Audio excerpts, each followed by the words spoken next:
జై శ్రీమన్నారాయణ. అందరికీ నమస్కారం. ఈరోజు మన వీడియోలో విష్ణు సహస్రనామంలోని 100వ శ్లోకం యొక్క నామాల పూర్తి భాష్యాన్ని మనం తెలుసుకుందాము. అనంతరూపో అనంతశ్రీ జితమన్యోద్భయాపహ చతురస్రో గభీరాత్మా విదిశో వ్యాదిశో దిశః. అనంతరూప, అనంతమైనటువంటి రూపం కలిగినటువంటి వాడనమాట శ్రీమన్నారాయణుడు. మరి ఈ సకల సృష్టి కూడా ఆవరించి ఉన్నటువంటి వాడు ఎవరండి? మన శ్రీ మహావిష్ణువు అనమాట. తన భక్తులను రక్షించటం కోసం పరమాత్మ స్వరూపుడైనటువంటి శ్రీ మహావిష్ణువు దశావతారాలు మొదలాది అనేక అవతారములను ధరించాడు. మరి ఈ సకల జగత్తు కూడా శ్రీ మహావిష్ణువు యొక్క స్వరూపమే అని మనం చెప్పుకుంటూ వచ్చాము. అంతేకాకుండా మరి ఆ మహావిష్ణువుని మనం ముఖ్యంగా కొలిచేటువంటి అవతారాలు ఎన్నండి? దశావతారాలు, అంటే 10 అవతారాల మాట. ఈ 10 అవతారాలు కూడా స్వామివారికి ఏ విధంగా వచ్చినాయి అనే విషయానికి వస్తే, స్వామివారు తన భక్తుడైనటువంటి ఒకతన్ని మరి పెద్ద మునీశ్వరు నుంచి శాప విమోచనం నుంచి కాపాడటానికి ఆయనకు వచ్చినటువంటి శాపాన్ని ఈయన మహావిష్ణువు తీసుకోవటం, అలాగే ఆ 10 అవతారాలు కూడా లోక కళ్యాణం కోసం 10 అవతారాలు స్వామివారు అవతరించడం, ఇదంతా కూడా మనం కార్తీక మాసం పురాణంలో మనం తెలుసుకుంటాము. ఏకాదశి ఉపవాసం యొక్క మహత్యంలో మనం ఈ విషయాన్ని అయితే మనం తెలుసుకుంటాం. అది మరి మరొకసారి నేను క్లుప్తంగా వివరంగా చెప్తానండి. అయితే మరి ఈ సకల జగత్తు కూడా శ్రీ మహావిష్ణువు స్వరూపమే కాబట్టి అనంత రూప అని మనం ఇక్కడ చెప్పుకుంటున్నాం అన్నమాట. స్వామివారు మరి అనంతం అంటే అంతము లేనటువంటిది. ఎంత అంటే ఇంత అంత అని మనం ఒక కొలమానంగా చెప్పలేనటువంటి ఇదనమాట అనంతము అంటే. అలాంటి రూపం కలిగినటువంటి వాడు కాబట్టి శ్రీ మహావిష్ణువుని అనంత రూప అనే నామంతో మనం స్తుతించుకుంటున్నాము. తర్వాత నామం అనంత శ్రీహి. శ్రీహి అంటే మనందరికీ తెలుసు ఐశ్వర్యం, లక్ష్మీదేవి. అనంత అంటే అనంతమైనటువంటి ఐశ్వర్యమును ప్రసాదించేటువంటి వాడెవరండి? శ్రీ మహావిష్ణువు. మరి అనంతమైన ఐశ్వర్యాన్ని అందరికీ ప్రసాదిస్తాడా అండి అంటే, జీవుల యొక్క కర్మఫలమును ఐశ్వర్యమును మరి ప్రసాదిస్తాడు. అంటే మనం చేసేటువంటి పాప పుణ్యాలను బట్టి స్వామివారు మన కర్మ ఫలములను బట్టి మనకు ఐశ్వర్యాన్ని ప్రసాదిస్తాడనమాట. తనను ఆశ్రయించిన భక్తులకు ఇహ పర ఐశ్వర్యమును ప్రసాదిస్తాడు. ఐశ్వర్యము అంటే మరి ఇక్కడ మనం అర్థం చేసుకోవాల్సింది ఏంటి అంటే, ఒక్క ధనమనే కాదండి, మనకు ఆరోగ్యం ఐశ్వర్యమే, మనకు మరి ఇహపర సౌకర్యాలు అవి ఐశ్వర్యమే, మనకు మంచి జ్ఞానం అది ఐశ్వర్యమే.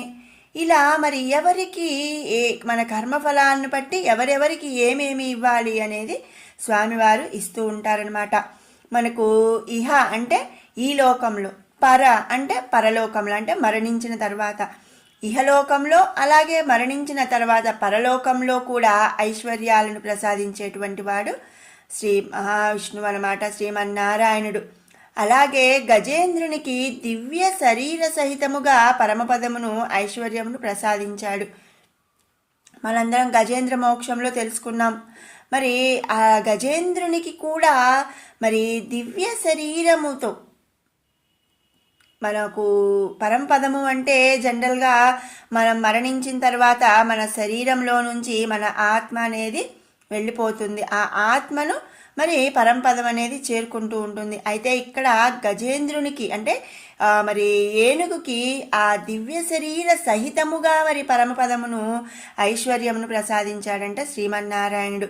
మనం కొన్ని వింటూ ఉంటాము కొన్ని పురాణాల్లో, బొందితో స్వర్గానికి వెళ్ళాడు అని. అంటే బొందితో అంటే ప్రాణం ఉండంగానే మరి ఆ శరీరముతోనే మరి స్వర్గానికి వెళ్ళడాన్ని బొందితో స్వర్గానికి వెళ్ళాడు అని చెప్పి చెప్తూ ఉంటాం.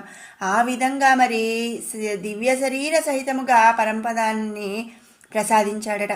కాబట్టి మరి జీవులకు తమ తమ కర్మఫలములను బట్టి ఎన్నో అనంతమైనటువంటి ఐశ్వర్యాన్ని ప్రసాదించేటువంటి వాడు. కాబట్టి ఇక్కడ స్వామిని మనం అనంత శ్రీ అనే నామంతో స్తుతించుకుంటున్నాము. తర్వాత నామం జితమన్యు. జితమన్యు శ్రీ మహావిష్ణువు దయాల శాంత స్వభావుడనమాట. ఎంత దయగలిగినటువంటి వాడంటే మరి గజేంద్ర మోక్షంలో గజేంద్రుణ్ణి కాపాడాడు కానీ మొసలిని సంహరించలేదంట. అంటే ఆ గజేంద్రుణ్ణి బాధ పెట్టినటువంటి మొసలిని కూడా మరి దయతో ఆదరించినటువంటి శ్రీమన్నారాయణుడు అనమాట. అంతటి శాంత స్వభావుడు. ఆయనకు క్రోధం అనేది అంటే కోపం అనేది అస్సలు చేత కాదు. ఎలాంటి వాళ్ళనైనా సరే మరి ఎంతో శాంతంగా దయగా దగ్గరికి తీసుకుంటాడు. సకల జీవులందు కూడా కరుణ రసముతో ఉండేటువంటి ప్రేమ స్వరూపుడు శ్రీమన్నారాయణుడు. ఏ విధంగా అయితే మరి గజేంద్ర మోక్షంలో మరి మొసల్ని సంహరించుట దాని యొక్క కర్మను క్షయం చేసి శాప విమోచనమునికే గాని క్రోధము చేత కాదనమాట. మరి ముందు నామాల్లో మనం ఒకసారి చెప్పుకున్నాం ఏంటంటే మొసలి ఒకప్పుడు హుహు అనే ఒక గంధర్వుడు అనమాట. ఆ హుహు అనే గంధర్వుడు శాపం కారణంగా మరి మొసలిగా ఉండటం అనేది జరిగింది. ఇక మరి ఈ గజేంద్ర మోక్షంలో స్వామివారు ఆ మొసలికి ఎవరైతే ఆ గంధర్వుడు ఉన్నాడో ఆ గంధర్వునికి శాప విమోచనము కావించి మొసలి రూపము నుంచి తన నిజ రూపమైనటువంటి గంధర్వ రూపాన్ని ప్రసాదించాడు స్వామి. అంతేకాని కోపంతో ఆ మొసల్ని సంహరించలేదనమాట. మనం చూస్తే చాలా అంటే శ్రీకృష్ణ అవతారంలో మరి 2 మద్ది చెట్ల మధ్యలో నుంచి స్వామివారు రోటిని లాక్కొని తీసుకువెళ్ళటం, ఆ మద్ది చెట్లు 2 కూడా పెళ్ళపెళ్ళమని మరి సౌండ్ వచ్చేసి పడిపోయి అందులో నుంచి ఒక 2 గంధర్వులు రావటం, మరి వాళ్ళకు శాప విమోచనం కోసమే స్వామివారు మరి తన నడుముకు కట్టినటువంటి రోటిని ఆ 2 చెట్ల మధ్యలో నుంచి తీసుకువెళ్ళాడు అని చెప్పి మనం తెలుసుకున్నాం. ఈ విధంగా మరి స్వామి ఏంటంటే తను ఏ కార్యం చేసినా కూడా అది మరి ఎవరిని సంహరించినా కూడా వాళ్ళ యొక్క శాప విమోచనం కలగడానికే కానీ వారి యందు కోపము కలిగి మాత్రం కాదనమాట. అంతటి దయాస్వభావుడు శాంత స్వభావుడు శ్రీమన్నారాయణుడు. అందుకనే మనం ఇక్కడ స్వామిని జితమన్యు అనే నామంతో స్తుతించుకుంటున్నాము. తర్వాత నామం భయాపహ. భయపహ భయమును ఆపహ అంటే పోగొట్టు వంటి వాడనమాట. మరి ఎవరైతే తనను ఆశ్రయిస్తారో ఆ భక్తులకు సకల భయములను కూడా పోగొట్టినటువంటి వీర పరాక్రమ సంపన్నుడు. అలాగే జీవులకు ఇహమునందు అంటే మరి ఇప్పుడు మనం ఈ భూమి మీద మనం ఏదైతే ఉన్నామో దీన్ని ఇహలోకం అంటారనమాట. ఈ ఇహలోకంలో కలిగేటువంటి భయములను భవభయములను హరించి వారికి పరమపదమును ప్రసాదించేటువంటి వాడు శ్రీమన్నారాయణుడు అనమాట. మనకు ఎలాంటి భయము కలిగినా ఆ శ్రీమన్నారాయణ్ణి తలుచుకుంటే చాలండి, మనకున్నటువంటి ఏ భయాలైనా సరే మరి పటాపంచలైపోతాయి అన్నమాట. మరి మనం ముందుగా చెప్పుకున్నట్టు ఈ గజేంద్ర మోక్షంలో శ్రీ మహావిష్ణువును గజేంద్రుడు ప్రార్థించినంత మాత్రానే మొసలి వలన తనకు కలిగినటువంటి మరణ భయము అతని మనస్సును వీడిపోయి సర్వశక్తి సంపన్నుడైపోయాడనమాట. అలాగే మరి పరాక్రమవంతుడు అయినటువంటి ఆ నారాయణుడి అండ తనకు కలదు అని చెప్పి ధైర్యము కలిగినది. అంతేకాని మనకు కొంచెం కష్టం కలగగానే కొంచెం బాధ కలగగానే మరి ఆ దేవుడు లేడండి, మనం మరి నాకు ఇలా బాధ పెట్టాడండి అని అంటే మనకు కలిగిన ప్రతి బాధ కూడా మన కర్మఫలములను బట్టి మాత్రమే ఉంటుందన్నమాట. మనం మంచి చేసామనుకోండి మనకు మంచిగా ఉంటుంది, మనకు చెడు చేస్తే ఆ చెడు ఫలితాన్ని కూడా మనం అనుభవించక తప్పదనమాట. అంటే మరి ఇప్పుడు కొంతమందిని చూస్తే మరి మాకు డబ్బు ఉంది, మరి వయసు ఉంది, లేదు మరి ఇంకేదో మరి విర్రవీగుతూ ఉంటారు. ఆ దేవుడు ఏం చేయలేదండి, అన్నీ నేనే సంపాదించాను, నేనే కష్టపడి సంపాదించాను, నేను అన్నీ బాగున్నాను, బాగా చేస్తాను అంటారు.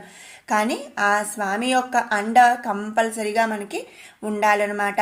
మరి ఒక్కొక్కసారి మనం చూస్తే ఇక్కడే ఉంటామండి, మన చుట్టూ కూడా ఇదవుతుంది, కానీ మనకి ప్రాణహాని అనేది జరగకపోవచ్చు, మరి ధనహాని జరగకపోవచ్చు. ఇలా ఇవన్నీ కూడా ఏంటి అంటే కేవలం ఆ నారాయణుడి అండ మనకు ఉండటం వల్లనే అన్నమాట. మరి కాబట్టి స్వామివారిని మనం ఏదైనా భయం కలిగినప్పుడు మరి ఆశ్రయించాము అంటే మనకున్నటువంటి భయాలన్నిటినీ కూడా పోగొట్టి మనకు తన అండ ఉంది అని చెప్పే ధైర్యాన్ని కలిగిస్తాడు శ్రీమన్నారాయణుడు అనమాట. ఎవ్వరి అండ ఉన్నా లేకపోయినా ఆ శ్రీమన్నారాయణుడి అండ ఒక్కటి ఉంటే చాలండి, మనం ఈ భవసాగరాన్ని దాటేసేయచ్చు అనమాట. ఏదైనా కూడా నమ్మకం ఉండాలండి, అంతేకాని మరి వాళ్ళు గుడికి వెళ్ళారు నేను గుడికి వెళ్ళాలి, లేదు వాళ్ళు పూజ చేశారు నేను చేయాలి, మరి వాళ్ళకి బాగుంది నాకు బాగోలేదు అనేది కాకుండా కేవలం ఆ స్వామి మీద నమ్మకాన్ని ఉంచి మనం స్వామిని ఆశ్రయించాలన్నమాట. మరి తనను ఆశ్రయించిన వారికి సకల భయాలను పోగొడతాడు కాబట్టి స్వామిని ఇక్కడ భయాపహ అనే నామముతో స్తుతించుకుంటున్నాము. ఈ నమ్మకానికి సంబంధించి నేను ఒక కథ అయితే మీతో షేర్ చేసుకుందాం అనుకుంటున్నాను. అది ఏంటి అంటే, ఒకనొకప్పుడు మనందరికీ తెలుసు కదండి, నార్మల్గా ప్రతి ఇయర్ కూడా ఏదో ఒక నదికి పుష్కరాలు అనేవి వస్తూ ఉంటాయి. అయితే మరి పుష్కర స్నానాలు చేస్తే మనం అప్పటి వరకు చేసిన పాపాలన్నీ పోతాయి అని అంటారు. అలాగే గంగా నదిలో స్నానం చేస్తే మరి పాపాలన్నీ పోతాయి అని అంటారు. మరి ఒకసారి పార్వతీదేవి పరమేశ్వరుని ఇలా అడిగిందంట, స్వామి మరి వీళ్ళందరూ కూడా స్నానాలు చేసి వస్తున్నారు, మరి వీళ్ళ పాపాలన్నీ కూడా తొలగిపోయినాయి కదా, మరి ఇంకా యమలోకం ఎందుకు మరి ఫుల్ ఇదిగా ఉంటుంది అని చెప్పి అడిగిందంట పార్వతీదేవి. అడిగినప్పుడు పరమశివుడు, నీకు దీనికి సమాధానం చెబితే కాదు చూపిస్తే తెలుస్తుంది అని చెప్పేసి ఇద్దరు కూడా ఇద్దరు ముసలి బ్రాహ్మణుల రూపంలో ఆ నది దగ్గరికి వచ్చారు. వచ్చి ఇక మరి వాళ్ళు సగం వరకు అయితే మెట్లు దిగేసి ఇక దిగలేము, మరి మాకెవరైనా సహాయం చేయండి స్నానం చేయటానికి అని చెప్పి అడగటం అనేది జరిగిందట. అలా అడిగినప్పుడు మరి కొంతమంది వచ్చారండి, సహాయం చేయడానికి వచ్చారు. వచ్చిన వాళ్ళని ఇక్కడ మరి ఎవరు కూడా ఏ పాపము చేయనటువంటి వాళ్ళు ఉంటే మాకు సహాయం చేయండి అని చెప్పి అడిగారంట. అడిగినప్పుడు అందరూ పాపం చేయకుండా తప్పు చేయకుండా మేము ఏదో ఒకటి తెలుసో తెలియకో పాపాలు చేశామండి అని చెప్పి అందరూ వెళ్ళిపోయారట. కానీ ఒక్కళ్ళు మాత్రం, స్వామి మరి నేను పాపాలు చేయలేదు అని నేను చెప్పట్లేదు, చేశాను, కానీ మరి గంగానదిలో స్నానం చేస్తే మనం ఇప్పటివరకు చేసినటువంటి పాపాలన్నీ తొలగిపోతాయి అని చెప్పారు. కాబట్టి నేను ఇప్పుడే స్నానం చేసి పైకి వస్తున్నాను, మరి నా పాపాలన్నీ తొలగిపోయినాయి, ఈ కొంచెం సేపట్లో నేనైతే ఏ పాపం చేయలేదు కాబట్టి మీకు నేను సహాయం చేస్తాను అని చెప్పి అతను వచ్చాడట. వచ్చినప్పుడు వెంటనే ఇంకా మరి ఆ పార్వతీ పరమేశ్వరులు ఇద్దరూ కూడా మరి పార్వతి తన నిజ రూపాన్ని అతనికి చూపించడం అనేది జరిగింది. ఇక పరమశివుడు చెప్పాడంట పార్వతీదేవికి, మరి చూసావా దేవి, మరి వీళ్ళందరూ కూడా వాళ్ళు చేశారని వీళ్ళు చేశారని వాళ్ళు లేదు చెయ్యాలి కాబట్టి అని ఇట్లా కొన్ని రకాలుగా చేస్తున్నారు, కానీ నమ్మకంగా ఎవ్వరూ కూడా మరి గంగలో స్నానం చేయలేదు. నమ్మకంగా గంగా నదిలో స్నానం చేస్తే మరి ఆ మాట కూడా నమ్మాలి కదండి. మరి గంగలో స్నానం చేస్తే పాపాలన్నీ పోయినాయి, మేము ఏ పాపం ఇప్పటివరకు ఇంకా ఈ కొంచెం సేపట్లో మేము పాపం చేయలేదు అని మరి నమ్మింది ఎవరండి, పోతాయి అని నమ్మింది ఎవరు, ఒకే ఒక్కళ్ళు అన్నమాట. కాబట్టి మరి ఏదైనా కూడా మన నమ్మకంతో చేయాలి ఫస్ట్, అంతేకాని మరి ఒకళ్ళని చూసి ఒకళ్ళు అనేది చేయకూడదు. కాబట్టి మరి నమ్మి చేసిన వాళ్ళకు మాత్రమే మంచి జరుగుతుంది, కానీ ఊరికే వెళ్ళి గంగలో మునిగి వచ్చినంత మాత్రాన వాళ్ళకి మంచి అనేది జరగదనమాట. ఇది నమ్మకానికి సంబంధించి. ఇక మరి మన నామాల్లోకి వచ్చేద్దామండి. తర్వాత నామం చతురస్రః. సకల విషయాలందు కూడా జ్ఞానము కలిగినటువంటి పరమాత్మ కార్య విచక్షణను కలిగి ఉన్నటువంటి వాడనమాట. కార్యము అంటే ఏంటండి, మనం చేసేటువంటి పని. విచక్షణ అంటే మరి జ్ఞానం అని చెప్పచ్చు. మరి మనం ఏం పని చేస్తున్నాము, ఈ పని ఏంటి అనేది మనం చేసే పని అందు మరి ఆ పని గురించి మనకు తెలిసి ఉండాలన్నమాట. ధర్మస్వరూపుడైనటువంటి శ్రీ మహావిష్ణువు యుక్తము చేతనే జీవులకు కర్మఫలాలను ప్రసాదిస్తూ ఉంటాడు. యుక్తము అంటే మరి టాలెంట్ అనొచ్చు, యుక్తిగా తెలివిగా మరి ఆ జీవుల కర్మఫలాలను ప్రసాదిస్తూ ఉంటాడనమాట. మరి అంతే కదండి, ధర్మం పాటించే వాళ్ళు మరి ఎవరికి ఎక్కువ చేయాలి, ఎవరికి తక్కువ చేయాలి, మరి వీళ్ళు తక్కువ పని చేశారు కాబట్టి వీళ్ళకి తక్కువ డబ్బులు ఇవ్వాలి, మరి వీళ్ళు ఎక్కువ డ్యూటీ చేశారు కాబట్టి వీళ్ళకి ఓవర్ డ్యూటీ ఇవ్వాలి, ఓవర్ టైం ఇవ్వాలి, ఇట్లా మరి కొన్ని ఉంటాయి కదా. అదేవిధంగా మరి ధర్మస్వరూపుడైనటువంటి శ్రీ మహావిష్ణువు ఆయన చేసేటువంటి కార్య విచక్షణ, మరి ఆయన చేసే పని మీద ఒక ఐడియా ఉంటుందన్నమాట. కాబట్టి మనం చేసేటువంటి పాపపుణ్యాలను బట్టి మన కర్మఫలాలను ప్రసాదిస్తున్నాడు. అందుకనే స్వామిని ఇక్కడ మనం చతురస్రహ అనే నామంతో స్తుతించుకుంటున్నాము. తర్వాత నామం గభీరాత్మ. పరమాత్మ స్వరూపము గుణములు నిర్ణయింప సఖ్యము కానివి. అంటే ఏంటి అంటే మరి స్వామివారు ఈ విధంగా ఉంటారు అని చెప్పి మనం చెప్పడానికి, నిర్ణయించడానికి అనివి కాదనమాట. బ్రహ్మాది మొదలగు దేవతల చేత గాని ఇతరుల అంశల చేత గాని పరమాత్మ భావము వివరించుట అసాధ్యము.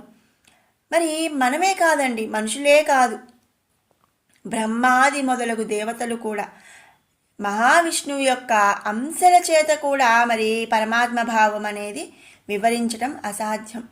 ఆయన మరి ఈ సకల జగత్తు కూడా ఆవరించి ఉన్నాడు, ఒక బిందువు రూపంలో ఉన్నాడు. మరి ఆ పరమాత్మను మరి ఇలా ఉంటాడు, అలా ఉంటాడు, లేక ఈ రకంగా ఉంటాడు అనేది మనం వివరించడం అనేది అసాధ్యం. ఇక ఇవన్నీ కూడా ఇప్పుడు మరి విష్ణుమూర్తి అంటే ఇలా ఉంటాడండి, శివుడు అంటే ఇలా ఉంటాడు, మనం గుళ్ళల్లో చూస్తున్నాం కదండి, విగ్రహాలు చూస్తున్నాము, ఫొటోస్ చూస్తున్నాము. మరి నల్లగా ఉంటాడు, నీలమేఘశ్యాముడు, ఇవన్నీ కూడా అర్చామూర్తులు అంటామండి. మనం అర్చన చేసుకోవటం కోసం, మనకు మన స్వామి మీద నిలకడ కుదరటం కోసం ఇవన్నీ కూడా అర్చామూర్తులు అంటారు. ఈ అర్చామూర్తులు మనం ఊహించుకొని మనం ఇలా ఉంటారు, అలా ఉంటారు అని చెప్పి మనం చేసుకోవడమే కానీ అసలైనటువంటి మరి పరమాత్మ స్వరూపమును ఏ గుణములు కూడా నిర్ణయించ సంఖ్యము కానివన్నమాట. అటువంటి స్వామిని మనం ఇక్కడ గభీరాత్మ అనే నామంతో స్తుతించుకుంటున్నాము. తర్వాత నామం విదిశః. పరమాత్ముడు ఈ దిశనందు కలడు, ఈ దిశలో లేడు అని చెప్పడం కూడా అసాధ్యం అన్నమాట. ఏ విధంగా అయితే మనం ముందంతా చెప్పుకుంటూ వస్తున్నామో స్వామి సకల జగత్తు ఆవరించి ఉన్నాడు కాబట్టి మరి ఈ దిశలో ఉన్నాడా, ఆ దిశలో ఉండడు అనేది ఏది కూడా లేదనమాట.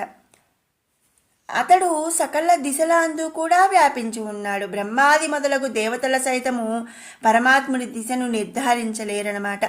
ఈ సకల జగత్తు తన ఆవరణగా మరి ఏ శక్తి ఉన్నదో అదే పరమాత్మ స్వరూపం. అంతే కదండి, మరి కుడికాలు మందే ఎడంకాలు మందే అన్నట్లు ఈ సకల సృష్టి మరి స్వామి అయినప్పుడు మరి ఈ ఈశాన్యంలో ఉన్నాడు, లేకపోతే నైరుతిలో ఉన్నాడు, తూర్పునున్నాడు, పడమనున్నాడు, ఇలా మనం చెప్పలేం కదా. మొత్తం అంతా కూడా ఆవరించి ఉన్నది శ్రీమన్నారాయణుడన్నమాట. ఆ స్వరూపమునందే ఈ సకల జగత్తు సృష్టి స్థితి లయ ధర్మములనేవి మసులుతున్నాయి. కాబట్టి మనం స్వామిని ఈ దిశ నందు ఉన్నాడు అని చెప్పలేము. కాబట్టి ఇక్కడ విదిశః అనే నామంతో స్తుతించుకుంటున్నాము. తర్వాత నామం వ్యాధిశః. సత్కర్మల చేతను దుష్కర్మల చేతను జీవులు పాపపుణ్యముల ఫలములను మూటగట్టుకుంటూ ఉంటారు.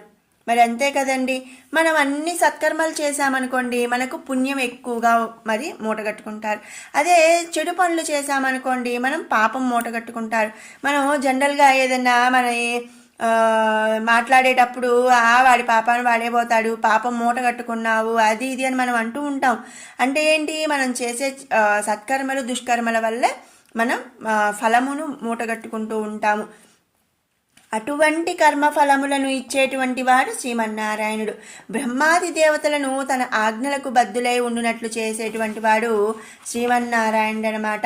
అందుకనే మనం ఇక్కడ స్వామిని వ్యాధిశః అనే నామంతో స్తుతించుకుంటున్నాము. తర్వాత నామం దిశః. బ్రహ్మాది దేవతలు మొదలు సమస్త జీవరాశిని వాటి వాటి స్థానములందు నిలిపేటువంటి వాడు.